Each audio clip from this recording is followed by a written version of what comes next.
Et on voit le mouvement inverse aujourd'hui qui est en train de se dessiner, c'est qu'il y a beaucoup d'entreprises qui se disent, bon, bah, effectivement, on pourrait peut-être rapatrier ce travail-là, je dirais, en Europe ou aux États-Unis, grâce à ces nouvelles techniques, et permettre à nos gens qui sont payés peut-être plus cher, d'accord, mais qui ont peut-être un niveau d'éducation aussi supérieur, d'exercer en fait des tâches qui soient à la hauteur de leur éducation et, en d'autres mots, des tâches à plus de valeur ajoutée.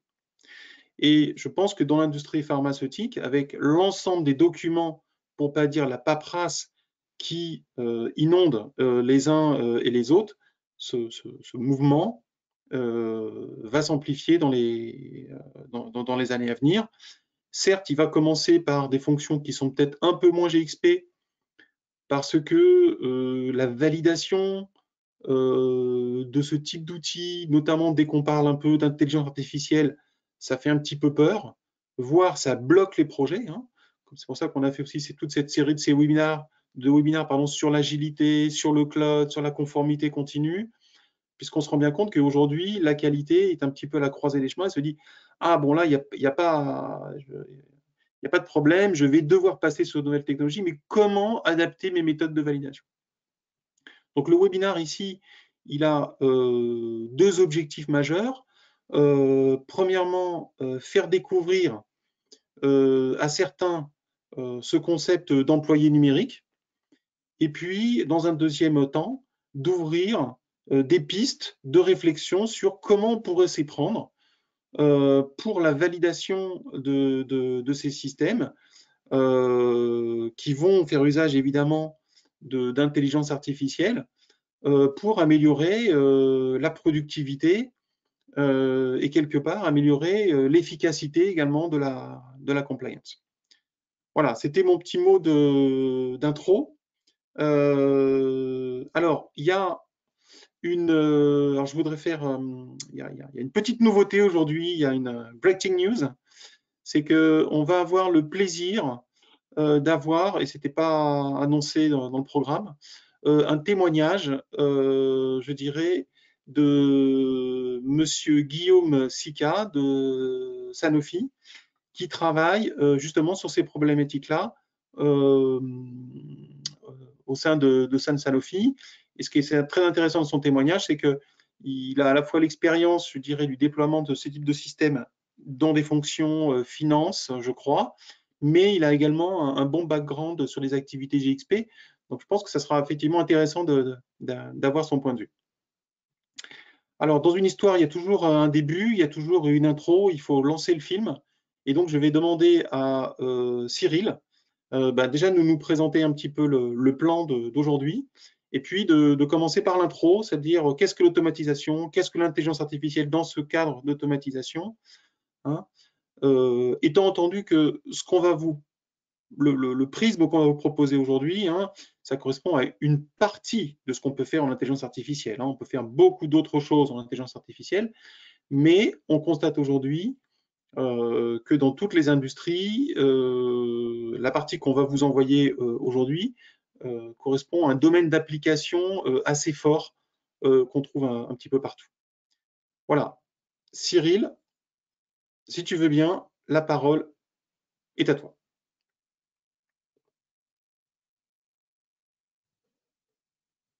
Allô?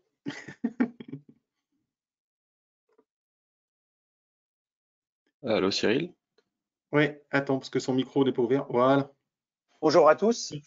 Alors comme vous pouvez le voir à l'écran, nous avons décidé de partager cette présentation en plusieurs parties. D'abord, comme Philippe l'a évoqué, une introduction pour vous familiariser avec les concepts d'automatisation et d'intelligence artificielle. Un petit focus sur quels sont leurs débuts d'implémentation et leur application possible dans les sciences du vivant. Puis nous allons avoir notre invité de chez Sanofi qui va nous présenter le sujet de son point de vue. Nous avons ensuite développé 2 cas d'études qui sont un peu des preuves de concept pour nous pouvoir nous-mêmes nous familiariser avec ces technologies et commencer à envisager des pistes pour la validation. Et enfin, nous allons conclure sur quels sont tous les défis et tous les points les plus importants sur lesquels nous focaliser dans le cadre de l'adoption de ces outils et comment valider dans les cadres régulés dans lesquels nous travaillons. Donc, slide suivant, s'il vous plaît. Alors tout d'abord, une petite mise en contexte. Alors bien entendu, je pense que je n'apprends rien à personne si je dis qu'on observe tous depuis ces dernières années dans tous les secteurs d'activité et d'industrie une claire augmentation du nombre de tâches répétitives et administratives, également de contraintes réglementaires et de conformité, en ajoutant à cela une grande complexification des processus par les différents intervenants, les différents collaborateurs et les différents profils des équipes pluridisciplinaires et des projets dans lesquels ils travaillent. Les applications elles-mêmes sont des fois et même très souvent déconnectées, propriétaires même de chaque département ou chaque secteur d'activité et nécessitant même des fois de travailler avec des documentations ou des données historiques qui se retrouvent chacun en silo. Donc, tous ces process et toutes ces applications et ces outils induit une complexité qui tend à diminuer des éléments que normalement on préférerait avoir optimisés, comme la qualité, l'agilité et l'efficacité. Et les collaborateurs qui se retrouvent dans toutes ces activités se retrouvent assignés à des tâches, comme je l'ai dit, souvent répétitives et pas vraiment n'ayant pas vraiment une valeur ajoutée.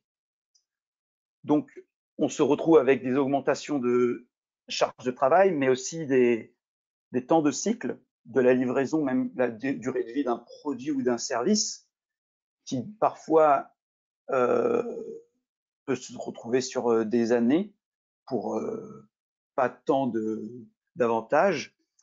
Et les conséquences en termes de risques et de coûts sont non négligeables. Je prends par exemple des amendes de non-conformité. Alors, slide suivante. Alors, comme solution, l'automatisation robotisée des processus, plus connue souvent sous l'acronyme anglophone RPA, ou Robotic Process Automation, permet vraiment beaucoup de libérer ces tâches. Il s'agit d'une technologie basée sur des robots logiciels que l'on appelle bots, qui travaillent au niveau des interfaces utilisateurs. C'est une technologie déterministe et logique qui en fait se base sur les découpages séquentiels de ces processus en différentes tâches, et ces tâches sont implémentées, cadrées par des instructions et des règles pour être exécutées. Alors, par exemple, ça peut être mis en place de manière très simplifiée, un peu comme peut-être vous avez en tête pour les actions robotiques avec Excel pour l'enregistrement de macros. C'est ce type de, par exemple, à plus grande échelle, de pouvoir gérer, mais ces tâches peuvent être d'une plus grande complexité. L'intérêt de ces technologies d'automatisation de tâches, c'est qu'elles sont non invasives. Elles remplacent quelqu'un, mais dans le cas d'un nouveau cadre de travail, et mais sans remplacer les technologies existantes. Elles participent à de nouvelles relations entre ces technologies, de nouveaux liens entre les différentes tâches. Par contre, évidemment, Alors, Cyril, oui. Je vais me permettre de lancer un petit sondage juste avant de lancer cette slide-là, hein. D'accord. Alors, ceux qui ont l'habitude d'assister au webinar, voilà, si vous avez bien avoir la gentillesse de répondre, hein, et en retour, ben, vous pourrez vous évaluer par rapport à l'ensemble des participants, hein. Alors par contre, là, j'ai un taux d'abstention qui est assez fort. Voilà, si vous pouviez, pour que ce soit, comment dire, représentatif, votez tous. Il doit me rester quelques personnes qui n'ont pas voté encore là. Voilà, bon, j'ai un taux de participation qui est au-delà de 80%, hein, donc ça ne ferait pas lire beaucoup de nos politiciens, hein. Voilà, je suis même à 92. Est-ce que une dernière personne peut faire un effort pour qu'on arrive peut-être à 100%? Bon, allez. Alors, j'ai une petite question. D'accord, ok. Alors, je vais fermer le sondage et évidemment, je vais partager le résultat. Voilà. Donc, on voit quand même que parmi les participants, hein, bon, alors certes, les invitations, enfin, même en toute honnêteté, les invitations n'ont pas été spécialement ciblées, hein. Donc, ça veut dire que quand même, c'est quelque chose qui est présent dans les entreprises, hein. Voilà, je vais fermer le sondage et donc, ben, sur la base de ces informations, hop, je te laisse continuer. Alors, l'automatisation de tâches plus ou moins complexes au sein de processus plus ou moins complexes par ces bots que j'ai nommés déterministes et logiques, basés sur des règles simples imitant l'action des fois bureautique de nos collaborateurs, ont certaines limites.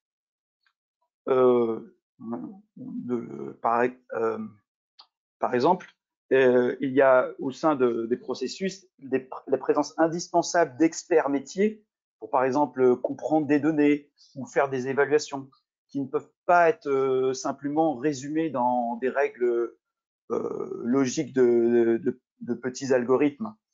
De plus, si on considère toutes les données qui sont présentes dans, on va dire, l'océan numérique des systèmes d'information dans lesquels nous travaillons, base de données, documentation inclus, mais également tout ce qui est email, échange, tout n'est pas accessible par la RPA.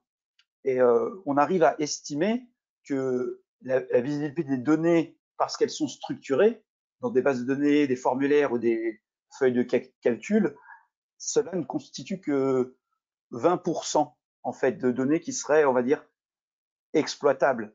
80% des données qu'on peut nommer données obscures sont pas directement accessibles parce qu'elles sont semi-structurées ou non structurées. Alors, semi-structurées, comme par exemple des logs de serveurs web, des formulaires papier ou des fichiers XML qui, par exemple, ne sont pas directement exploitables en l'état, et des données totalement non structurées, comme par exemple le grand nombre d'emails, le contenu de messagerie instantanée, ou encore des enregistrements vocaux, vidéos, des images, ou même, pour aller plus loin, ce qu'on appelle les données de la vie réelle, comme ce qu'on peut trouver sur les réseaux sociaux. Tout ceci sont des données qui peuvent être d'une très grande importance pour les métiers et les processus, mais pour l'instant, à part un analyste ou un compilateur humain, un outil type RPA ne peut pas vraiment l'appréhender. Alors, pour cela, on peut combiner l'automatisation avec les technologies d'intelligence artificielle. On parle alors d'automatisation cognitive pour les outils cognitifs de l'intelligence artificielle. Parfois même, vous pouvez avoir entendu l'appellation de automatisation intelligente, qui est plutôt un terme plus large. Alors, pour ceux qui ne sont pas forcément familiarisés avec l'intelligence artificielle, c'est un terme chapeau qui regroupe en général tout le champ de l'informatique dans lequel un système informatique simule des tâches qui normalement requièrent une intelligence humaine. On va dire certains évaluations ou prédictions qui nécessitent certains raisonnements qui ne sont pas directement possibles par des règles logiques. Alors cela implique par exemple différentes technologies comme la vision par ordinateur qui permet de reconnaissance ou une reconnaissance, caractériser ou extraire des informations sur quelque chose qui peut être lu sur une feuille ou un formulaire.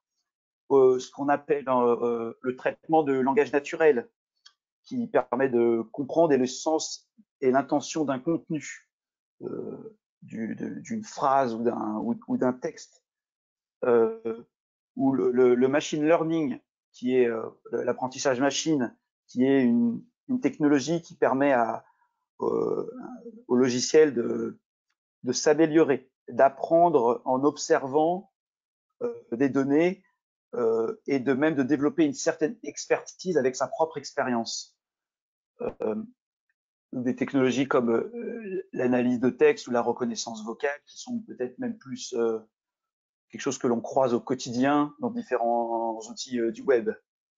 Alors donc, ces technologies permettent donc de répondre à la problématique limite qu'avaient les bots purement logiques de la RPA, de traiter et donc de participer à l'automatisation de processus où il y a ces données non ou semi-structurées.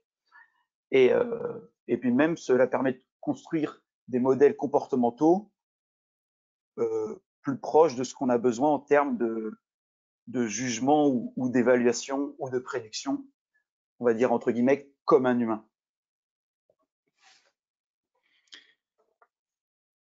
Alors, si tu veux bien, Cyril, on va rejouer au jeu du sondage, hein, mais cette fois-ci, vous l'avez deviné, sur le RCA. Voilà.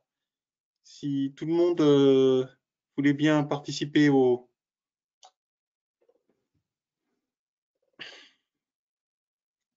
sondage.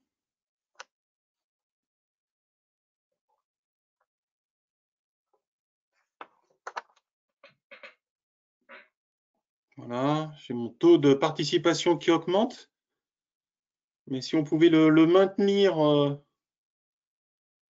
à plus de 90% comme on était tout à l'heure, ça serait formidable. Voilà, je crois qu'on y est. Oui, c'est vraiment important d'avoir le maximum de participation, hein, parce que c'est quand même plus significatif. Et donc, je vais vous partager le résultat. Et vous voyez, et pour moi, en tout cas, c'est assez surprenant. Vous voyez, hein, la moitié des gens, la moitié des participants ont quand même un projet un peu plus orienté RCA. Voilà. Alors que tout à l'heure, on avait une majorité quand même très forte sur RPA. Hein, et donc, ça veut dire que probablement la plupart des gens qui font du RPA font aussi un petit peu de RCA. Voilà, Cyril, à toi, de nouveau. Alors, pour résumer la réponse aux problématiques que j'avais soulevées dans le contexte et les contraintes que nous avons tous, les avantages que les technologies d'automatisation de la RPA et du cognitif permettraient et permettent même une économie de temps, augmentation de la qualité et diminution des coûts, qui étaient vraiment les gros lièvres soulevés par la complexification des processus et de la réglementation, mais aussi ça permet clairement de valoriser les ressources en assignant les collaborateurs à des tâches à plus grande valeur ajoutée que les heures d'activité que l'on pourrait considérer administratives et qui ne sont pas forcément directement le corps de métier mettant en avant les expertises. Alors, un petit point sur justement comme l'a reflété un petit peu aussi votre intérêt via nos sondages, le marché de l'automatisation robotisée des processus est en grande expansion et les prédictions pour les années à venir tendent à montrer que les chiffres sont en vue de monter jusqu'aux 10 milliards de dollars d'ici 3 ans si on prend certaines prédictions. Pour voir que la courbe a quand même significativement augmenté en un petit peu plus que 5 ans. Et quant au marché du cognitif, la courbe de l'intelligence artificielle suit la même logique, mais avec même une plus grande brutalité. Les technologies engrangeant et les niches de marché des logiciels dédiés à l'intelligence artificielle est en énorme boom. Et si on prend même l'application dans l'automatisation, dans le cadre de l'automation cognitive, on passe pratiquement de rien à des milliers de millions de dollars en moins de 10 ans.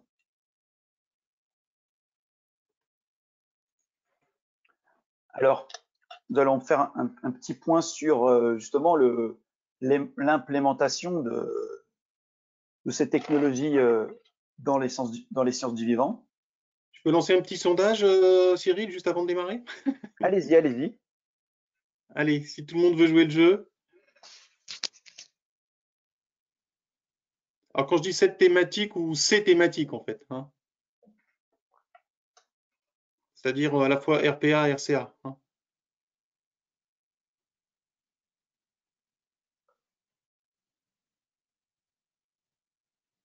Voilà, donc écoutez, là j'ai un taux de participation de plus de 90%, donc je vais considérer que c'est significatif. Hein, et je vais partager.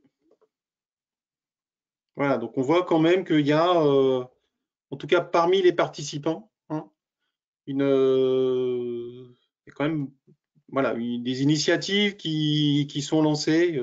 Hein, et donc dans les participants, on a quasiment tous les laboratoires pharmaceutiques français, on a des gens du dispositif médical également. Hein, voilà.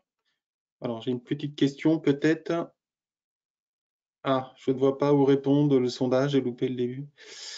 Bah, c'est sur votre droite, je pense que voilà, on vous a répondu par texte. Ok. Allez, on continue parce que le timing est un peu serré. Alors, donc comme je pense le sondage a clairement montré avec un taux de tiers, l'implémentation dans les sciences du vivant et les industries de la santé au sens large de cette technologie est en grande expansion. Donc, j'ai essayé un petit peu de résumer les différents départements et subdivisions de ce secteur où ces technologies peuvent se retrouver déployées. Et finalement, ça recouvre pratiquement, ou même complètement, tous les départements et activités, que ce soit recherche et développement, études cliniques, tout ce qui est pharmacovigilance, sécurité, tout ce qui est lié à la réglementation et à la qualité, la mise en conformité, les chaînes d'approvisionnement, la fabrication, le support à tout avec l'IT, la validation et les différents process, la documentation mais aussi les départements qui se retrouvent finalement partout et pas nécessairement dans les sciences du vivant et industrie de la santé, comme tout ce qui est RH, légal, finance achat, opérations commerciales. Donc, toutes ces tâches, on va dire, automatisables et qui gagneraient de la plus-value en étant automatisées sont finalement omniprésentes. Et en fait, que ce soit de tâches très simples, alors j'ai pris quelques exemples, on va dire que je maîtrise plus par mon corps de métier lié à la donnée, mais c'est vrai qu'on passe de exploitation de données en les collectant, en, en saisissant l'intégration des données, en vérifiant, mais aussi de faire des règles de conformité à des protocoles, archiver de la documentation ou même participer à la transmission de ces données à des organismes réglementaires. De la tâche simple, on arrive à implémenter l'automatisation dans des grands flux de travail critiques aux différentes étapes de ces flux. Et des fois, ce sont on va dire, oui, ce sont des process extrêmement complexes qui font intervenir des départements entiers. Alors, j'ai pris comme exemple saisie et traitement de cas en pharmacovigilance, la constitution de documentation très lourde, comme dans le cas des dossiers permanents d'essais cliniques ou même les dossiers pour soumettre de nouveaux médicaments, mais également quelque chose qui est même très utile en ce moment, le traitement des commandes et leur suivi.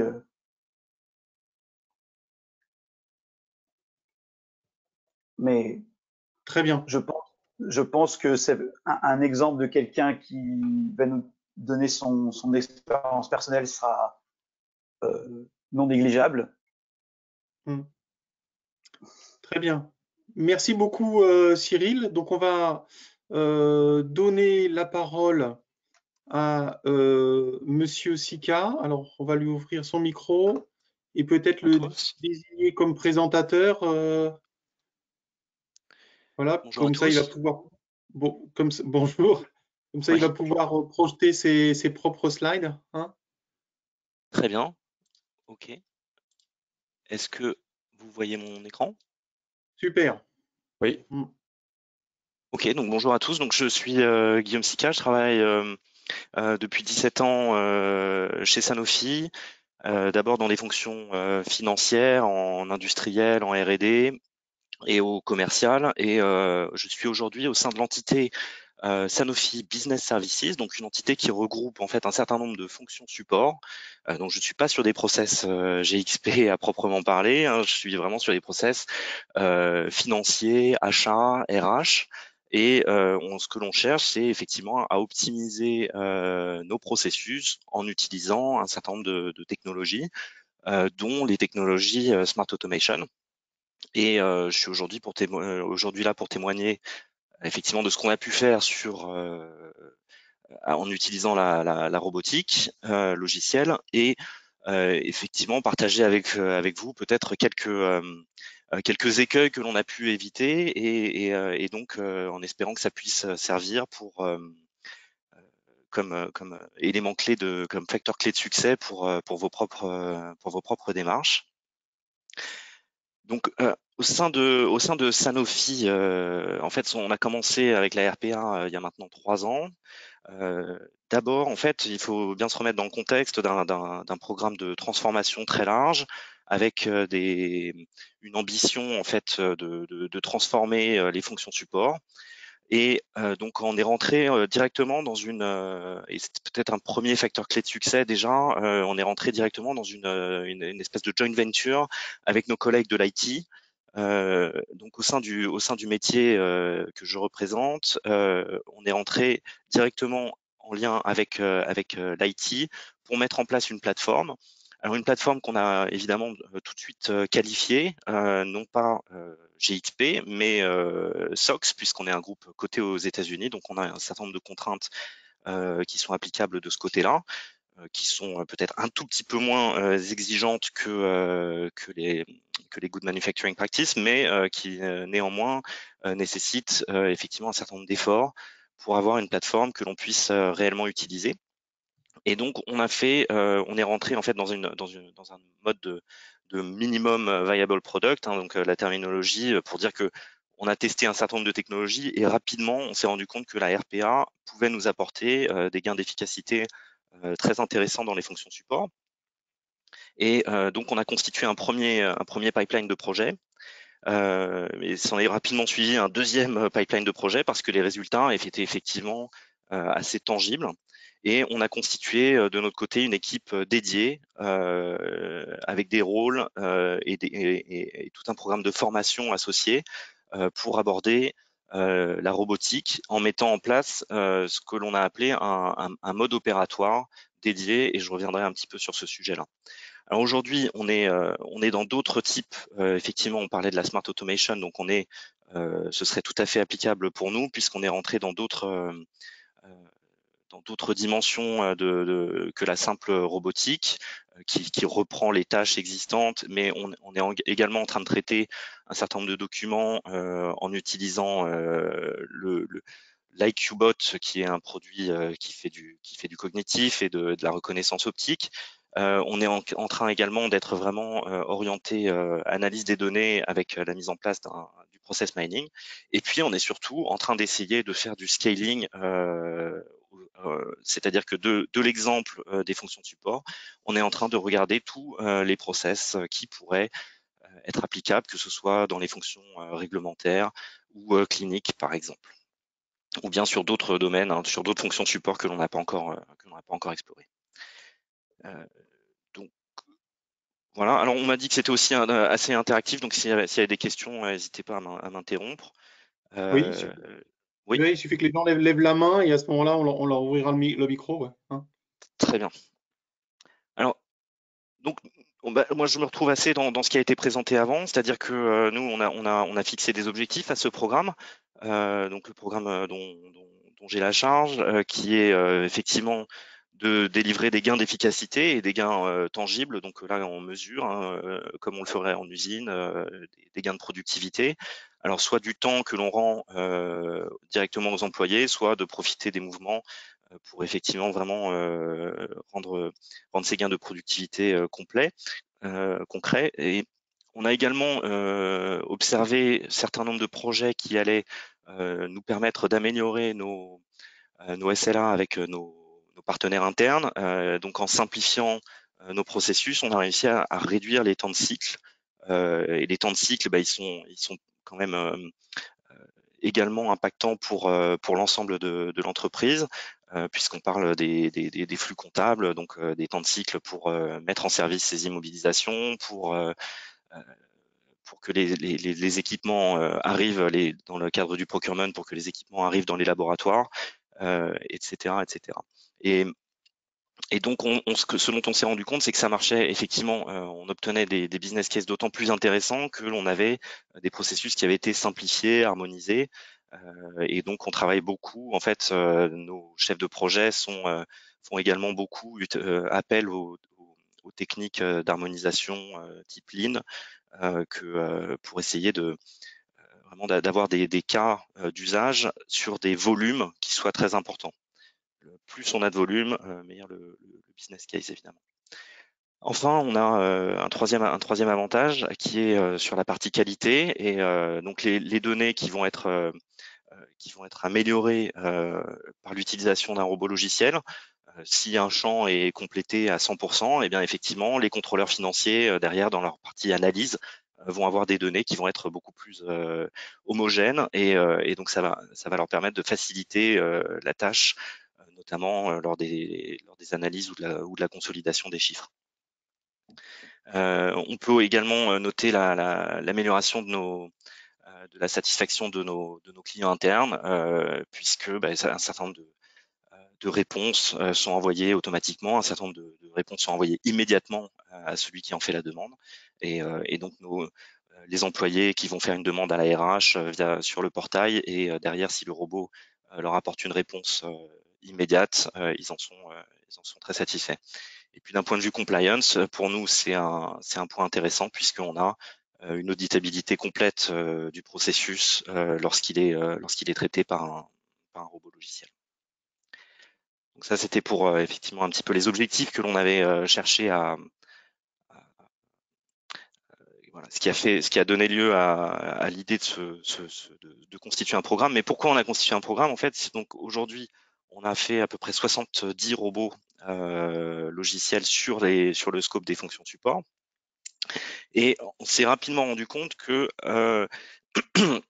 c'était un animal un petit peu particulier et que c'était beaucoup de petits projets et qu'on n'allait pas obtenir les gains si on ne se posait pas les questions de manière un petit peu systématique. Et d'abord, il nous a été important pour nous d'obtenir un fort sponsorship de la part au plus haut niveau de l'entreprise. Donc ça, c'est la partie mission, vision, essayer de communiquer très largement, de former les équipes et de vraiment d'infuser cette culture de la robotique pour que les gens nous soumettent les idées et qu'on puisse ensuite évaluer s'il y a lieu ou non de faire un projet.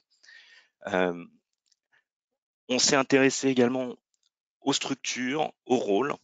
On a vraiment inscrit le RPA dans l'ensemble de nos process et également de la gouvernance associée. On a créé des nouveaux rôles au sein de l'entité métier pour avoir des gens qui soient formés à cette technologie, qui sachent identifier les processus qui seront des bons candidats et constituer ainsi un portefeuille d'initiatives. On s'est également intéressé évidemment à tout ce qui était policies, donc procédures, qui a le droit d'approuver, quels sont les niveaux d'escalade, etc. Donc ça, c'est pour la gestion du projet. Mais je pense que ça s'intègre effectivement très bien je voudrais peut-être faire un point ici sur les discussions qu'on a eues avec les fonctions qualité et comment on a co-construit ce projet avec la qualité. Donc nous, la qualité, c'est effectivement la partie IT de la qualité, mais également la partie contrôle interne sur la finance. Et donc on a beaucoup travaillé avec eux parce que la RPA pose un certain nombre de questions. Le fait que le robot se connecte à l'interface utilisateur et qu'il utilise son propre voilà, qu'il puisse procéder à un certain nombre de transactions, mais ça pose un certain nombre de questions. Et donc il y a eu tout un travail en amont qui a pris un certain temps pour convaincre que la technologie était robuste et que au-delà une fois qu'on avait passé voilà, avec la cybersécurité, ensuite une fois que la plateforme est qualifiée, comment on accède, en fait, comment les différents propriétaires d'applications, et on parle d'applications qui sont parfois elles-mêmes GXP, hein, notamment nos plateformes back-office. Lorsqu'on traite de la gestion documentaire, par exemple, on a désormais un robot qui se connecte à une plateforme qui est qualifiée.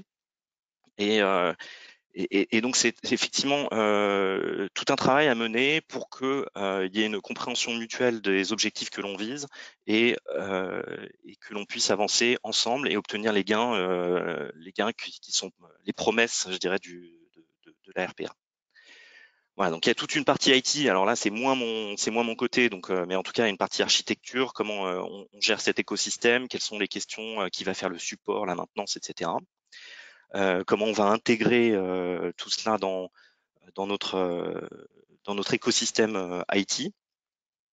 Et puis, évidemment, un aspect change. Alors sur l'aspect change, peut-être une petite anecdote, c'est qu'en fin de compte, donc on s'est adressé avec la mission, la vision, la validation du programme, on a vraiment convaincu le management au niveau exécutif. On a ensuite formé des gens dans nos usines, je dirais, de comptables, hein, dans nos centres de services. On a formé les gens et on a eu une résistance à laquelle moi je m'étais pas forcément attendu, qui était au niveau du middle management, puisqu'il y a en fait une sorte de perte de contrôle, en tout cas ce qui a été considéré comme une perte de contrôle avec la RPA, et ça a été effectivement assez intéressant de repasser avec ces équipes-là pour bien confirmer que le robot il s'intègre dans l'équipe, c'est un assistant digital, c'est un assistant qui va traiter un certain nombre de tâches, mais que le process reste entièrement à la main de l'équipe qui est en charge de ce processus. Et donc voilà, on a eu un petit peu de résistance à ce niveau-là, donc qui était un niveau pas forcément attendu. On pensait que les employés n'allaient pas adhérer parce que on voit beaucoup de littérature comme quoi les jobs vont être transformés, voire disparaître. Là, la réalité, c'est que ça fait plus peur aux aux managers qu'aux employés eux-mêmes qui sont bien contents de se débarrasser des tâches répétitives et inutiles dont ils ont à souffrir tous les matins en arrivant sur leur lieu de travail ou bien même en télétravail actuellement. Voilà un petit peu ce que je voulais partager avec vous sur ce petit témoignage et en espérant que j'ai respecté le délai.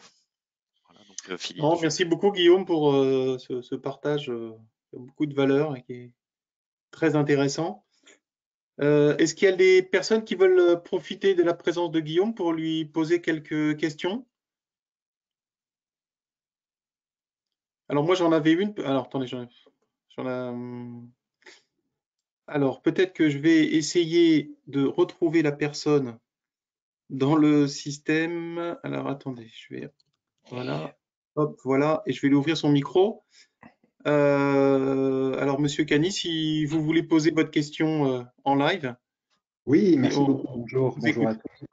L'une des questions que j'ai, déjà merci pour votre présentation, Monsieur Sika. Sur cette plateforme d'automatisation de processus, j'imagine que vous avez dû faire des choix de technologie ou de solutions. On sait qu'il y en a quand même énormément aujourd'hui à disposition. Comment avez-vous procédé pour réaliser ces choix? Est-ce que vous avez essayé d'avoir une seule solution unique pour couvrir l'ensemble des besoins, ou vous vous êtes rendu compte que plusieurs solutions étaient nécessaires pour couvrir les besoins d'automatisation sur vos différentes solutions présentes dans votre système d'information? Alors effectivement, donc il nous fallait nos besoins métiers, on est une organisation globale, on opère sur les différents continents et l'ensemble des fuseaux horaires. Donc on avait besoin d'une architecture assez robuste. Et le choix s'est rapidement porté vers l'un des grands fournisseurs puisqu'ils sont assez relativement comparables. Il y avait le point majeur pour nous, en fait, je vais vous le mettre peut-être. Donc moi je suis côté métier, donc le choix de la solution chez nous c'est géré par l'IT, l'installation de la plateforme, etc. Donc j'ai pas forcément j'ai été partie prenante dans toutes ces discussions, mais je préférerais laisser la main aux experts sur ce sujet. En revanche, je vais vous dire un avantage majeur pour moi. On a fait le choix d'une seule solution unique et ça a été pour moi fondamental parce que à chaque fois qu'une idée est soumise, on a beaucoup de discussions avec l'application cible. Alors, je vais vous prendre un exemple sur SAP. Donc, si on a une idée d'automatisation qui nous est soumise par un de nos métiers, on va avoir besoin d'évaluer ce projet. Donc, on va prendre les différents aspects et puis on va faire une évaluation et on va dire, bah voilà, est-ce que la RPA peut répondre à ce besoin? Une fois qu'on a ça, on va se tourner on fait ça en lien avec notre IT et souvent, il s'avère que ce choix-là peut être également applicable directement dans le système, par exemple dans SAP. Le seul problème pour nous, c'est qu'on a 14 plateformes SAP et donc ça voudrait dire faire 14 fois le même projet. Et donc c'est vrai que nos experts SAP, par exemple, vont avoir une forte tendance à nous orienter vers une solution pure SAP, alors que finalement la rapidité d'exécution que peut apporter et la flexibilité que peut apporter la RPA va être pour nous un critère déterminant. Donc c'est le fait d'avoir déjà la plateforme qui est disponible. Si vous voulez, si je dois installer une plateforme pour faire mon business case sur un robot, il n'y a même pas de discussion. C'est-à-dire qu'on va le faire directement dans l'outil cible et on va faire de la customisation dans l'outil cible et de la customisation à outrance et on sait ce que ça veut dire à long terme. Ça veut dire des coûts de maintenance, etc. Alors que la RPA peut être plus évolutive dans ce sens-là. Donc le fait d'avoir une plateforme, et ça a un certain coût, donc plusieurs éditeurs, je pense qu'il y a certainement certaines sociétés qui se penchent là-dessus, mais nous en tout cas on a fait le choix d'avoir une seule plateforme. D'accord, très bien. Merci pour votre réponse. Alors, j'ai une autre question, même si on va... Voilà, je vais laisser la parole à Monsieur Souder. Si vous voulez bien vous présenter en 2 mots. Hein. Voilà, on vous écoute, Monsieur Souder. Oui, bonjour, donc Marc-Olivier Souder. Ma question concernait le bot qui est activé actuellement sur votre système de GED. J'aimerais savoir un petit peu comment est-ce que vous avez procédé pour valider ce bot, puisqu'il a des actions dans votre système de GED. Ouais. Alors, c'est le premier sujet. En fait, c'est l'un des ce qu'on s'est rendu compte au sein des fonctions support. Donc, on parle de l'archivage des documents des fonctions support. Donc, moi, j'arrive avec mon sujet fonction support.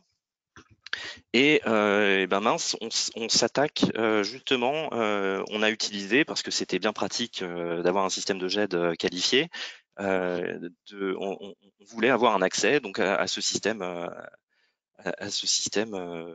de gestion documentaire. Et c'est l'une des idées qui nous est arrivée, qui nous a été soumise dans les premières, avec un business case très alléchant. Donc on s'est penché sur le sujet. On a travaillé pendant pas mal de temps dessus. Et puis avant de l'arrêter, parce que justement, c'était trop complexe. On n'arrivait pas. Il y avait trop de contraintes, pas assez de. Je dirais que le travail d'éducation n'avait pas encore été fait. Et c'est en y revenant, effectivement, un an après que le système ait fait ses preuves, que notre plateforme a été qualifiée, que là, on nous a donné un accès. Alors, ça a nécessité aussi d'autres choses, hein, puisqu'on a donc ségrégué dans cette plateforme les documents fonction support. Et donc, on fait toujours pas, on est sur la même plateforme que les documents de production et de recherche, mais on a notre propre instance pour les documents des fonctions support. Donc, qui sont des documents qui traitent de la carrière des employés, par exemple, ou de tous les documents que l'on doit conserver pour une durée assez importante. Donc, je suis allé un tout petit peu loin en vous disant qu'on était sur la plateforme GXP, c'est-à-dire qu'en gros, ça a impliqué des changements importants sur la plateforme dont on parle. Et donc, on a créé notre propre instance. On a fait une copie en fait de cet environnement-là. Et désolé parce que si moi je suis pas forcément ultra technique, donc je réponds peut-être pas exactement avec les termes que vous cherchiez, mais voilà, c'est juste pour dire que ça nécessite quand même de se poser des questions. Et aujourd'hui, on va le faire sur des process qui sont beaucoup plus lourds et notamment des process réglementaires. Oui, Voilà. oui, Monsieur Sika, c'est Gaël Caron. Je vous fais passer une question qui est arrivée dans le chatter aussi. Est-ce que vous utilisez du coup le RPA pour réaliser des tests automatisés de vos applications avant mise en production? Alors là, c'est la partie, donc moi je représente les fonctions de support financières. Je sais que mes collègues ont fait un certain nombre de robots qui effectivement font, et notamment de la qualité IT. Donc il y a les nombres, en fait, il faut bien se rendre compte que les cas d'usage sont infinis et que je pense que la clé, c'est, en tout cas pour nous, c'est vraiment la notion de priorisation, de bien évaluer le process que l'on est en train d'adresser. Et chaque process est tout à fait spécifique. Et donc dans notre expérience, c'est vraiment OK, très bien, on peut faire du robot logiciel. Qu'est-ce que ça veut dire? Quels sont les impacts sur le système cible? Et à ce moment-là, on peut voir son business case et élaborer son business case de manière à évaluer l'intérêt que ça a. Merci Philippe, beaucoup. oui, je peux compléter un peu la question là pour répondre à un des participants. C'est vrai que bon, les tests automatisés, si c'est vraiment les tests automatisés logiciels, normalement, il y a des outils qui sont plus conçus pour faire ça que du RPA à proprement parler. Hein. Mais en tout cas, l'histoire de l'aparté sur la GED, hein, Monsieur Sika, vous m'avez offert la transition vers mon prochain sondage. Hein. Voilà, donc si vous voulez bien y répondre les uns et aux autres, les uns les autres, pardon. Et je voudrais profiter de l'occasion pour vous remercier, Monsieur Sika, de votre témoignage très Merci à enrichissant, vous très intéressant et et très puis interactif. n'hésitez pas s'il y a d'autres questions à me contacter peut-être via LinkedIn ou voilà, pour qu'on puisse approfondir ces échanges et que je vous mette en relation éventuellement avec les personnes qui sont qui représentent la fonction. Super. Merci beaucoup. En termes de participation à mon sondage, là, je suis un peu plus faible, je suis à 56%. Si on pouvait remonter un taux de participation plus élevé.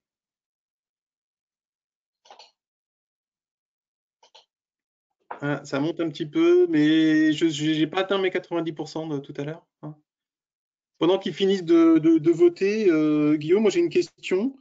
J'ai entendu qu'avant de mettre en place la RPA, vous aviez une phase amont de standardisation des processus avec une approche Lean. Ça, c'est vraiment quelque chose que vous recommandez avant de se lancer dans ce type d'initiative? Oui, alors ça permet pas forcément, c'est-à-dire que on peut avoir un processus qui soit déjà suffisamment. En fait, la clé, le principe, c'est que pour évaluer le business case, donc on va regarder nos volumes. Et plus les volumes sont importants, meilleur sera le business case. Hein. Parce qu'on parle de tâches qui vont durer, je sais pas, 5, 10, 15 minutes à procéder à la main. Donc, si on en a 1000, bon, on peut regarder.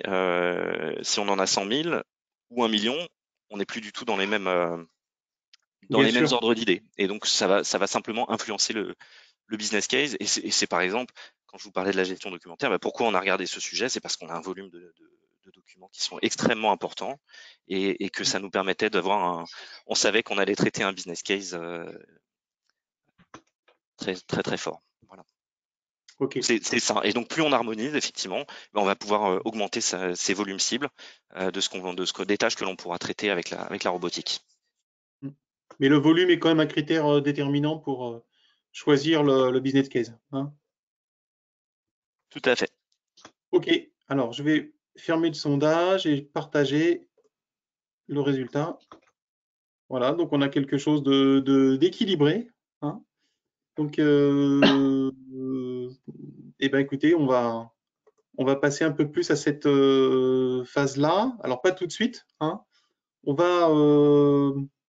donc, encore une fois, hein, merci beaucoup, hein, Monsieur Sika. Et là, Cyril et Yawen vous ont préparé 2 cas de figure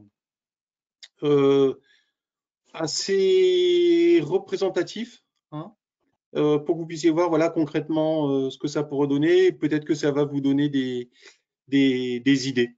Hein. Voilà, à toi, Cyril. Donc voilà. Donc Cyril ou Yawen qui commence là? Je vais commencer. Allez, bon. vas-y. Bonjour, je m'appelle Yawen Brandenbosch et puis donc là je vais vous présenter comment on a implémenté la RPA et la RCA pour des POC chez ADN. Donc là on a utilisé la solution Automation Anywhere pour la création des bots et l'automatisation des processus.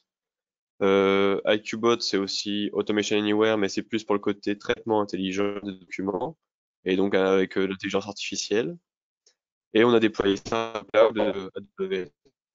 Ça nous offre pas mal de rapidité, de la sécurité et de la flexibilité, notamment avec AWS. Et voilà. Donc, pour le cas d'étude, je vais laisser Cyril expliquer le cas d'étude de la réclamation client. Allô, Cyril? Oui, oui. Okay, alors, le premier cas d'étude défini est une activité assez répétitive qui est très courante dans les industries de la santé et même les sciences de la vie, qui est la saisie de cas dans un système d'information. Alors, nous avons choisi de parler de la saisie de réclamation client dans le système que nous avons développé chez ADN sous Jira de QMS. Donc, pour cet exemple, on est parti du cas très simple de la réception d'email d'un formulaire contenant des données. Ce formulaire est lu et compris par un opérateur qui saisit les données directement dans la base de données. Si le formulaire est complet, les données sont saisies. S'il ne l'est pas, il est rejeté. Donc, si on découpe l'action de cet opérateur en différentes tâches, on se rend compte que de très nombreuses de ces tâches sont automatisables. Télécharger, indexer et archiver l'email contenant le formulaire et le formulaire lui-même, lire donc ces données et les comprendre, contrôler la présence de champs obligatoires, saisir les données dans le QMS et également attacher l'email dans le QMS. Voilà. Donc là, Yawen va vous présenter ce qu'on a fait à partir de ça. Donc là, on voit la vidéo. Donc là, on est sur l'instance EC2 chez ADN. Donc la première étape, ça va être de mettre en place le bot cognitif qui va permettre d'extraire les données des formulaires de réclamation qu'on a reçus par mail. Donc on se connecte sur IQbot, ça s'appelle. On voit ici les différentes instances d'apprentissage avec des scorings tels que du STP et la précision des bots, donc qui sont assez significatifs et assez importants pour décider de mettre ou non un bot en production. Est-ce que tu peux expliquer les concepts là de STP précision ou tu as prévu de le faire plus tard?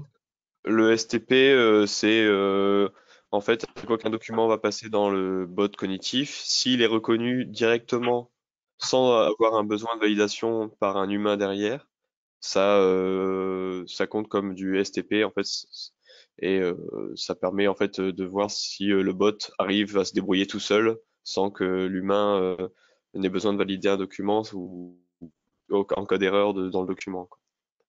Voilà. Donc, tu peux relancer la vidéo, ouais, c'est ça, merci. Donc là, on voit les différentes instances. Là, ce que je fais, c'est que je vais entraîner, donc j'ai pré-entraîné un bot, mais pour l'exemple, je vais vous montrer comment on entraîne un bot cognitif dans Automation Anywhere. Donc là, on voit les différents, on voit le robot avec toujours le scoring avec des succès, des documents vides, et voilà. Donc on peut le modifier, bien sûr. Et là, je vais l'entraîner, donc voilà. Donc ça charge un peu. On voit ici le formulaire de réclamation et à gauche tous les différents champs que j'ai saisis moi-même et qu'en fait je vais rechercher dans le formulaire à la main pour montrer au bot qu'est-ce qu'il doit récupérer et comment attacher le champ, par exemple ici produit ou process avec la bonne checkbox par exemple dans le formulaire. Donc là je vais vous montrer l'exemple, comment est-ce que je saisis le process et la checkbox, comment j'arrive à récupérer sa valeur. Donc ici qui n'est pas coché, donc ça va me donner un binaire, donc non. Voilà, donc j'attends. Voilà. Donc en fait on fait on parcourt tout le formulaire en cherchant les champs un par un. Une fois qu'on a fini l'entraînement et que tous les coches sont vertes, on peut regarder les résultats des extractions. Ces extractions vont nous permettre de détecter quelques erreurs sur sur l'ensemble de formulaires d'entraînement. Donc là, on voit les différents champs qui ont été récupérés par les QBots. Donc là, on voit l'efficacité de leur intelligence artificielle. Donc on retourne à l'entraînement et là, ce qu'on va faire, c'est regarder. On va regarder d'abord une autre réclamation qu'on avait mis en guise d'entraînement dans IQbot. Donc là, on voit toujours les bonnes valeurs ont été bien récupérées par l'intelligence artificielle de l'RPA, de la RCA. Donc on enregistre l'entraînement et on envoie en production. Donc la mise en production ici, elle signifie qu'on va pouvoir utiliser le robot cognitif dans un robot de RPA pur, donc pouvoir automatiser l'envoi de données dans l'instance d'apprentissage et permettre en fait de reconnaître des formulaires de manière automatisée. Donc là, je l'ai mis en production. On va regarder les entrées. Donc les entrées, ça va être ces 4 mails avec des réclamations à l'intérieur. Donc les entrées, toujours les mêmes formulaires qu'on a entraînés. Enfin, mais cette fois, c'est des formulaires de test. Donc on a 4 différentes entrées, dont le E, qui n'est celui-ci, qui est un document non valide, du moins qui oblige le Accubot à demander une validation humaine par la suite, pour montrer un autre cas d'exemple autre que le cas nominal des bots. Donc là, on va se connecter sur ce qu'on appelle un bot creator, donc un autre compte qui est cette fois sur la machine locale, sur ma machine locale, qui va permettre de créer des bots. Donc ici, on voit les métriques. Donc combien de temps j'ai pris pour faire chaque bot, combien j'en ai fait marcher. Donc là, je rentre dans mes bots. On voit, je vais arriver sur le cas d'étude numéro 1 du webinar. Donc ici, on voit les différentes tâches du cas d'étude. Donc la récupération des emails, le traitement Accubot des réclamations pour arriver à extraire les données des formulaires de réclamation. Et ensuite, l'analyse des données de ces formulaires, donc les checkbox, et l'envoi de la réclamation dans Jira, dans le QMS. Voilà. On résume cette chaîne de tâches par un bot qui va en fait être un peu l'ordonnanceur de toutes ces tâches. Il va les lancer une par une et si elles réussissent, alors on fait une journée de tâches par la suite. Donc là, on va la faire tourner. Voilà. Ça lance le bot sur la machine locale. Donc là, le bot va aller chercher les mails, les lire, traiter ces mails en récupérant les formulaires dans Accubot. Accubot va extraire les données, les mettre en CSV. Ces CSV vont être ensuite lus par la RPA et avec des règles de cohérence pour valider les données du formulaire. Et ensuite, on envoie les données du formulaire dans Jira, dans une réclamation Jira. Là, on voit que le bot a bien marché. Et ensuite, là, on va regarder. Je vais montrer là avec un petit peu comment on se compose un bot plutôt simple avec un log. Donc le log permet aussi de valider les processus. On voit ici les différentes tâches. Tu pourras mettre en pause, Gaël. Ah, voilà. Donc un petit peu. Moi, c'est pas grave. Donc en fait, là, on voyait les différentes étapes. C'est après. C'est vers la moitié plutôt. Attends. Voilà, voilà, voilà. Ça va être encore. C'était là. Hop. Donc là, je vais résumer en fait les différentes étapes que fait ce bot, par exemple. Vas-y, rallume encore un coup. Voilà, c'est bon, stop. Donc là, il y a la lecture des données, donc extraites par Accubot, donc c'est les lectures des données dans le CSV qu'Accubot nous a récupérées. Ensuite, là, je vérifie avec des règles plutôt simples, avec des boîtes de conditions, par exemple des if ou des else, pour ceux qui sont développeurs. Et on regarde la cohérence des formulaires. Puis, à la fin, on envoie la requête sur l'API Jira, donc pour envoyer la réclamation du formulaire. Tu peux redémarrer là. Ah, parfait. Voilà, donc là, on voit la boîte qui sert en fait à se connecter à l'API et à envoyer la requête Jira. Là, c'est les boîtes de cohérence. Donc on voit, c'est assez simple à développer. Même pour les non-développeurs, c'est du glisser-déposer de boîtes et c'est assez accessible, même s'il y a toujours la possibilité de faire des choses encore plus complexes avec des scripts Python qu'on peut rajouter si vraiment on a des développeurs plutôt compétents en Python. Donc là, je vais vous montrer les sorties normalement. Ah, voilà, on voit le dashboard, enfin le panneau de la RPA. Donc là, on va voir les sorties. Donc là, je mets à jour pour voir les sorties. On va voir que trois entrées, 3 nouvelles issues ont été créées. Donc je vais cliquer dessus. Donc voilà, on retrouve les données qu'on avait dans le formulaire ici. Et je vais vous faire ensuite une sorte d'avant-après pour vous montrer la cohérence, pour vous montrer que les formulaires se respectent bien, les réclamations Jira sont bien celles des formulaires. Donc là, on voit par exemple le process système se retrouve dans Jira. Le nom du réclamant, le numéro, l'essai et coordonnées sont aussi dans Jira. La description du problème et aussi le titre de la réclamation qui va être le titre de l'issue Jira. Donc on voit bien que les données sont bien exactement les mêmes. Donc là, je vais partir sur le formulaire qui n'était pas le cas nominal. Donc celui qui demande une validation, parce que là, par exemple, il manque le numéro client et on voit que des checkbox ont mal été intégrés. Non. Donc là, ce que je fais, c'est que je fais un IQBot sur ma machine EC2 en tant qu'admin IQBot et je vais cliquer sur l'onglet validation. Donc là, on arrive sur la validation du formulaire. Il nous dit qu'il y a une erreur parce que la date n'est pas valide et que la valeur ne peut pas être vide. Ça, c'est moi qui l'ai configuré au préalable. Donc là, je marque le formulaire non valide parce qu'il y a les mauvaises valeurs et qu'un champ est manquant. C'est en pause là? Non, non, ça continue. Ah, bah, je vois plus la vidéo là en fait. Attendez. Je vois plus la vidéo, Gaël. Là, on est passé sur la partie administrateur. Ah oui, c'est ça. Voilà. Tu Ok, vois ou c'est pas? bon. C'est Ouais, bon? c'est bon, je le vois maintenant. Du coup, là, c'est la partie administration, c'est plus pour la validation du logiciel, du système, donc avec la gestion des rôles, les paramètres, donc la configuration, ça c'est pour la migration, et la gestion des licences. Donc on peut aussi suivre, grâce à l'administrateur et d'autres rôles, peut gérer les différentes machines de la plateforme, les différents bots, et voir par exemple ici, regarder les différents bots qui ont été programmés ou alors ceux qui ont échoué, avec l'historique des bots, des lancements de bots.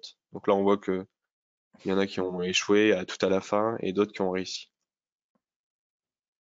Donc là je me déconnecte et voilà, le cas d'étude numéro 1 est fini.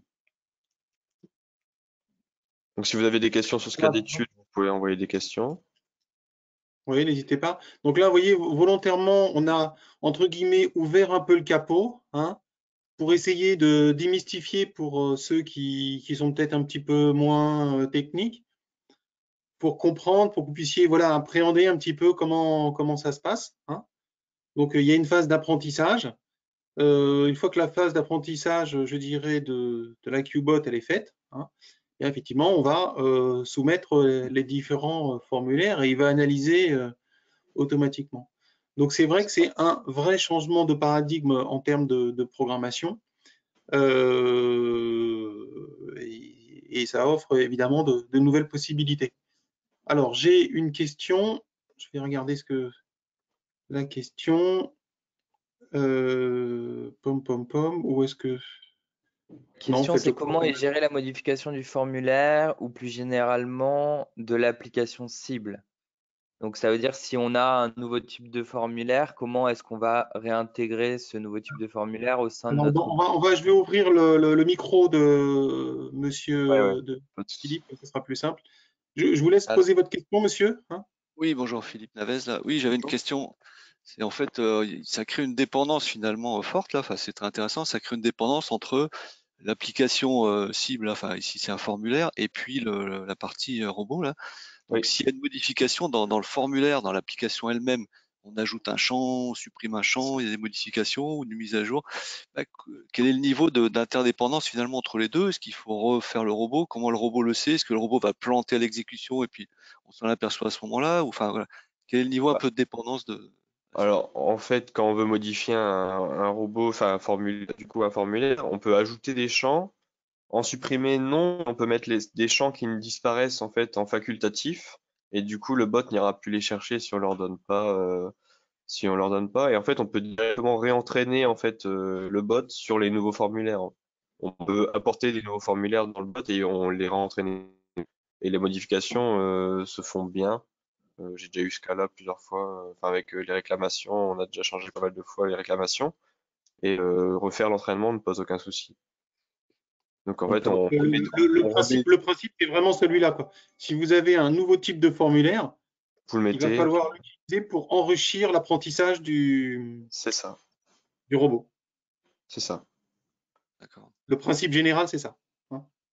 Et donc, une fois que lui, il va apprendre, eh bien, effectivement, au bout d'un moment, plus il aura plus il aura appris et vu différents cas de figure, moins vous avez de chances de tomber sur un cas qu'il ne va pas être capable de reconnaître. Et c'est ça le changement de paradigme en termes de programmation. C'est ça. Alors ma On peut question c'était aussi, en fait, pardon, excusez-moi, je vous écoute.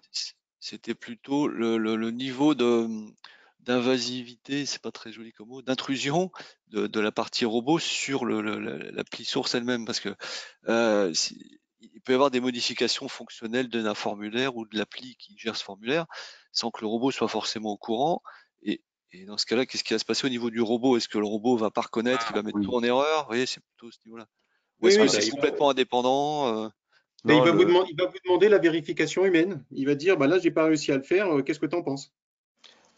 quand vous parlez de l'application cible, c'est celle qui crée les robots, vous voulez dire?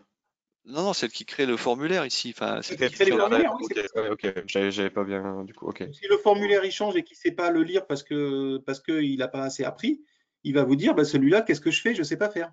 Et c'est ça, en fait, il va l'envoyer en validation et il va attendre Voilà. l'humain vienne compléter ou du coup, on va le marquer comme non valide au début, ce formulaire. On va entraîner en fait le bot avec les nouveaux champs de formulaire, enfin, pour pouvoir faire en sorte qu'il reconnaisse par la suite les formulaires qu'avant il marquait comme non valides pour le moment. Ok, merci. Il y a une phase de réapprentissage, quoi. D'accord. On avance? Oh, bah oui. À moins que j'ai peut-être une personne comment dire, d'Automation Anywhere qui voudrait compléter notre réponse là. Ah bah vas-y, Stéphane sûrement. Alors, attends. Il faut juste que j'arrive à le récupérer. Voilà, je vais vous donner la parole. Ok, je vous. Jean-Baptiste, si tu voulais compléter notre réponse. Oui, bonjour, Jean-Baptiste d'Automation Anywhere. Oui, pour répondre précisément à la question qui vient d'être posée, deux informations. La première, c'est que les technologies d'intelligence artificielle sont embarquées dans l'outil IQBot. Ça veut dire que ça rend l'outil très indépendant de la forme du formulaire. Donc là, on a travaillé avec ADN sur un formulaire qui était assez standard. Et dans le cas qui était présenté, il y a une quinzaine de champs qui sont extraits indépendamment des valeurs que doivent recevoir ce champ. S'il y a des nouvelles valeurs, mais que c'est toujours 15 champs à extraire, ces nouvelles valeurs sont remontées et puis sont traitées par l'ensemble de la chaîne robotisée.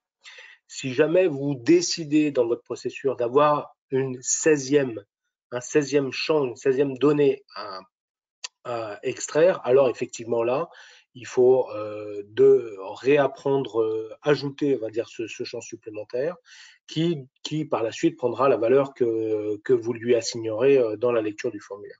Donc il y a bien deux choses différentes. Typiquement, les cas les plus utilisés chez nos clients sont la réception de factures. Typiquement, les factures, vous ne maîtrisez pas la disposition de la date de facture, la quantité, le nombre de produits qui sont commandés et facturés. Tout ça, c'est des choses qui sont indépendantes de votre volonté. Vous les prenez, vous les donnez à IQBot et IQBot va extraire la série de champs qui sont nécessaires à être encodés après dans votre système, que ce soit du SAP, du Oracle ou tout autre système de facturation, avec des contrôles, comme l'a très bien expliqué le consultant ADN, des contrôles de cohérence, de master data qui peuvent être réalisés avant d'aller chercher et d'encoder la chose dans le RP. Voilà, j'espère avoir pu répondre et compléter la réponse sur la question IQBot. Très clair, merci. Merci Jean-Baptiste. Merci, oui. On avance, je ne voudrais pas vous presser, mais il nous reste 10 minutes. Donc, Voilà, quel est c'est toujours un petit peu numéro long 2?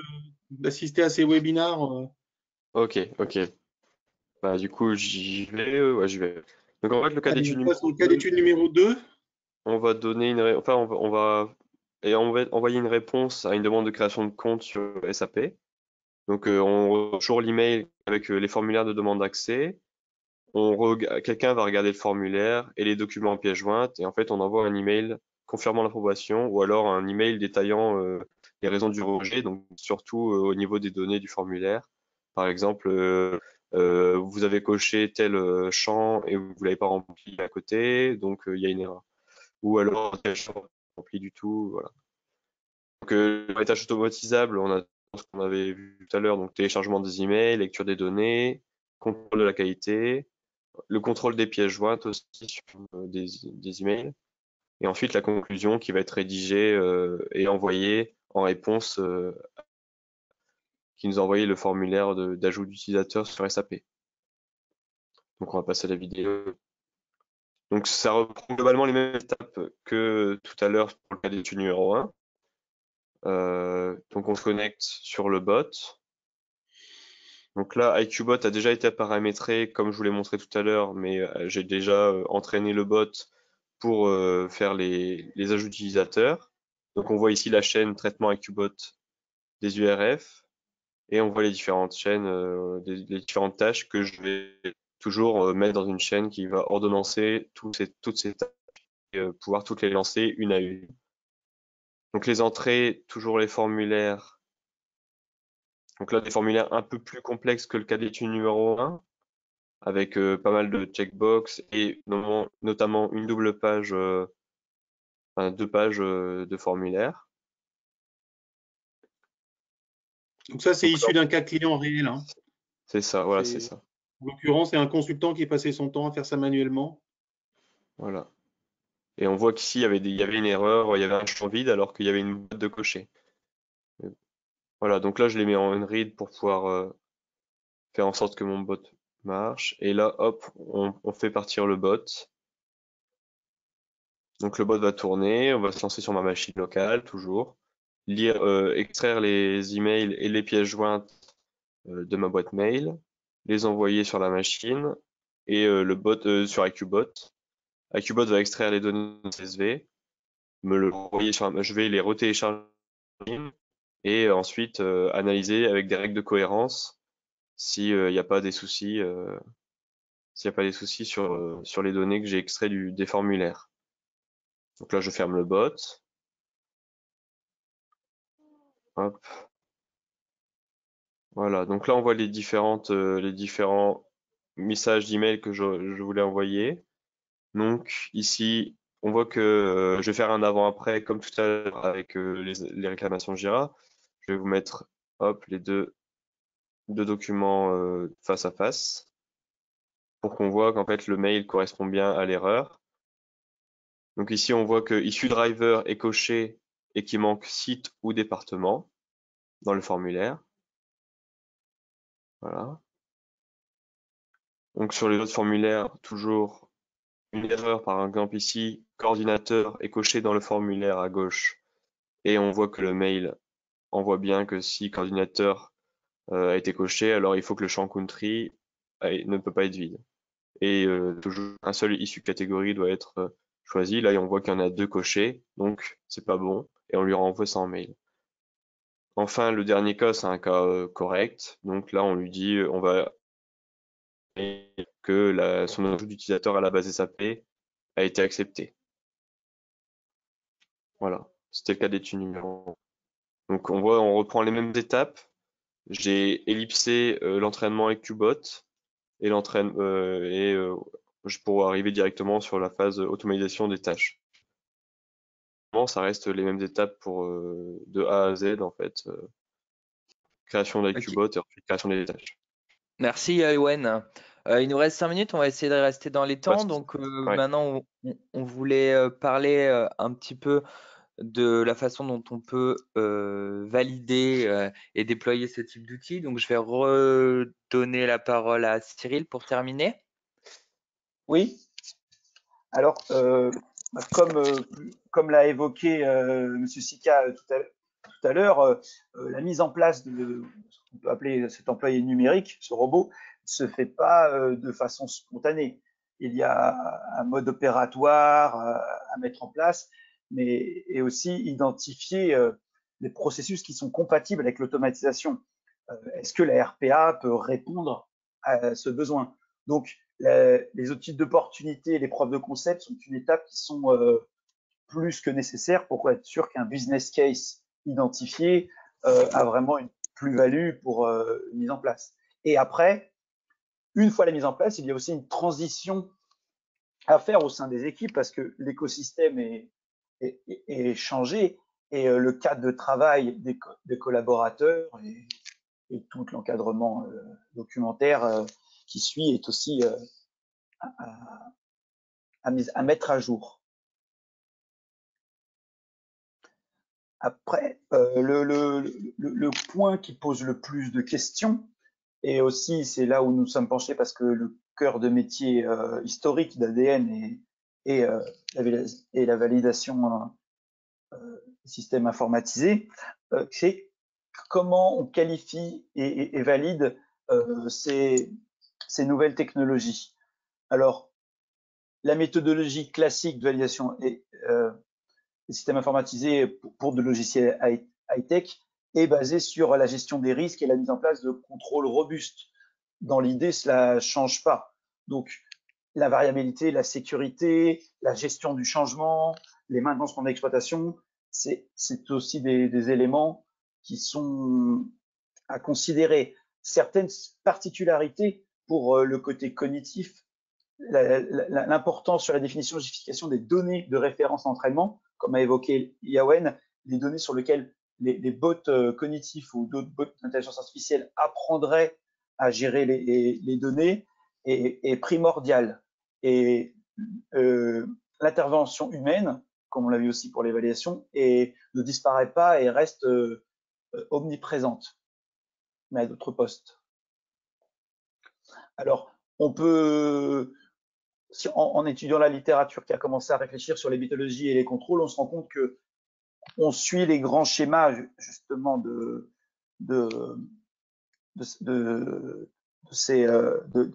d'un projet avec identification des risques et ce qui est à vérifier. Après, on se rend compte que la RCA pose pointe différents points chauds qui ne sont pas les mêmes que les RPA. Mais dans l'idée, on reste l'idée d'avoir une méthodologie et des contrôles robustes. On va pas forcément détailler les détails ici, mais on peut déjà voir qu'il y a on sait où focalise notre attention lors de la mise en place de ce cadre. Alors, comme évoqué, l'humain et l'expert métier ne disparaît pas. À différentes étapes, il reste fondamental. Pour la constitution des données de référence, ce qu'on appelle en général le ground truth, à partir duquel les bots apprennent, mais une fois que les bots sont estimés, ont été évalués comme étant efficaces, pendant l'étape de validation, il y a une interaction grande entre le développeur et les experts métiers qui vont valider l'apprentissage du bot et faire des différents allers-retours. On parle souvent même de human in the loop pour parler de cette étape où il y a beaucoup d'allers-retours entre l'expert métier et le robot et le développeur. Et finalement, les experts métiers se retrouvent présents tout au long de la vie du bot, mais à des nouveaux postes. Alors, nous avons essayé d'appréhender la validation avec nos exemples présentés précédemment par Yawen, et on a suivi les méthodologies traditionnelles de la VSI en définissant quels étaient les besoins et exigences, les spécifications fonctionnelles qui en découlent, les risques associés à ces différentes fonctionnalités et quelles sont les mesures d'atténuation possibles. Et à partir de cela, on a découvert qu'on pouvait catégoriser les fonctionnalités sous deux catégories. Déterministes, pour ceux qui sont des bots purement, on va dire, logiques, et par apprentissage pour les bots qui utilisent les outils cognitifs comme IQbot.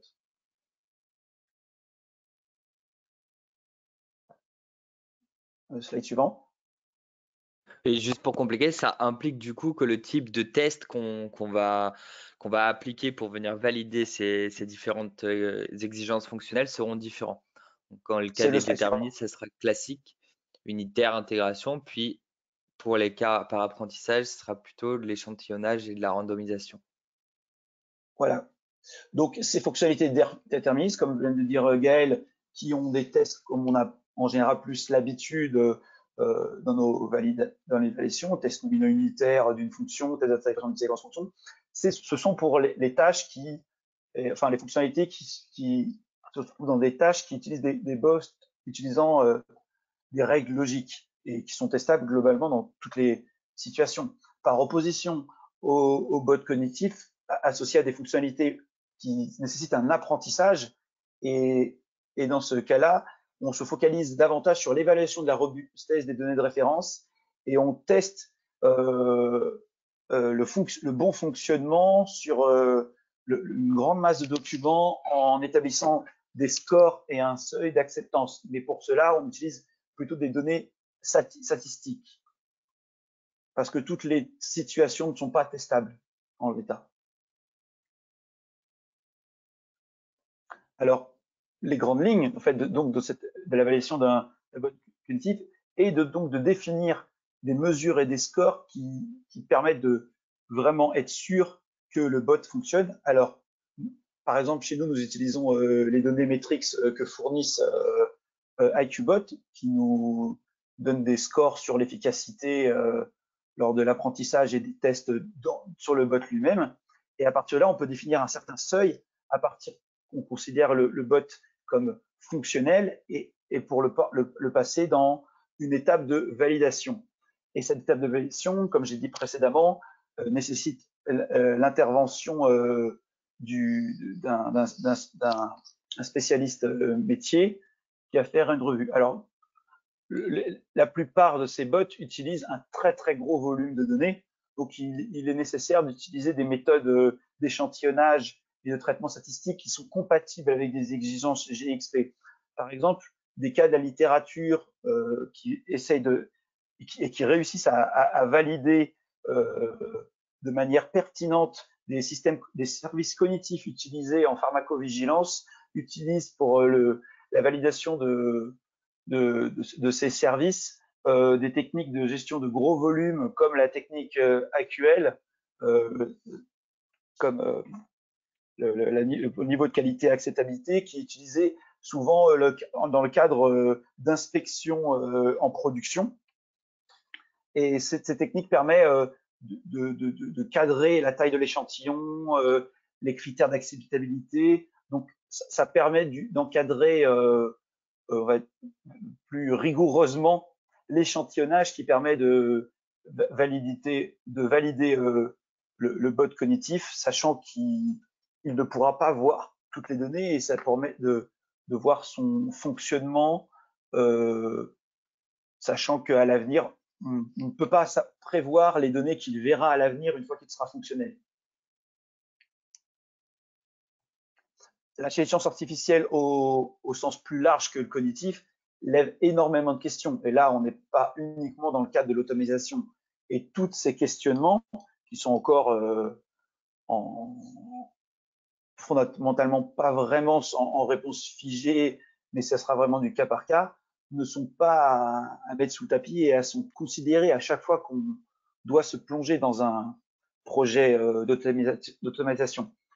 Comment être sûr que nos données de référence sont bien définies et préparées pour pouvoir entraîner l'intelligence artificielle? Est-ce que la validation utilisée pour les différentes technologies d'intelligence artificielle sont identiques ou est-ce qu'il y a des protocoles et des méthodologies différentes selon les différentes technologies? Et quels sont les impacts avec le temps de cette validation? Si notre intelligence artificielle au sein d'un bot est validée, si ces données sont nouvellement entraînées, comme l'exemple précédemment de devoir nécessiter un réentraînement par l'ajout d'un champ supplémentaire, quels sont les impacts sur l'état validé du système? Et si ce bot est inclus dans une chaîne de processus, quelle modification du processus nécessite une nouvelle validation, quels sont les impacts du processus sur la validation du bot une fois qu'il est considéré comme qualifié.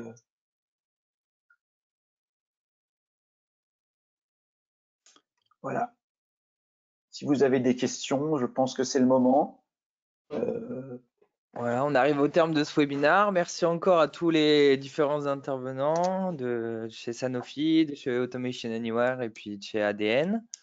Puis si vous souhaitez poser des questions, on peut encore laisser ce webinaire ouvert quelques minutes.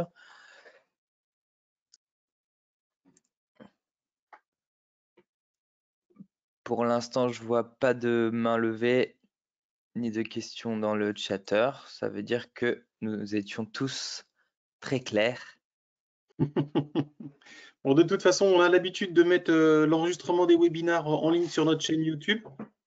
Donc, vous pourrez les consulter.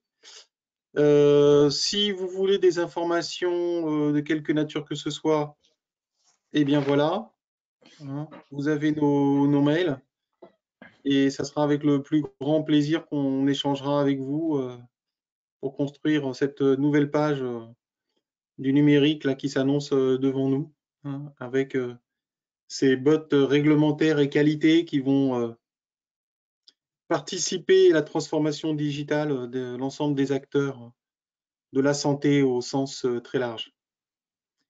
Alors, on a une petite question. Pam, pam, pam. On a merci dans la D'accord, question. ok. Très bien. Eh bien, merci à tous. Prenez soin de vous et à très bientôt pour de nouveaux webinaires qui vont arriver courant mai. Voilà, merci à tous. Au revoir. Merci à tous. Au revoir. Au revoir. Merci. Au revoir. Au revoir.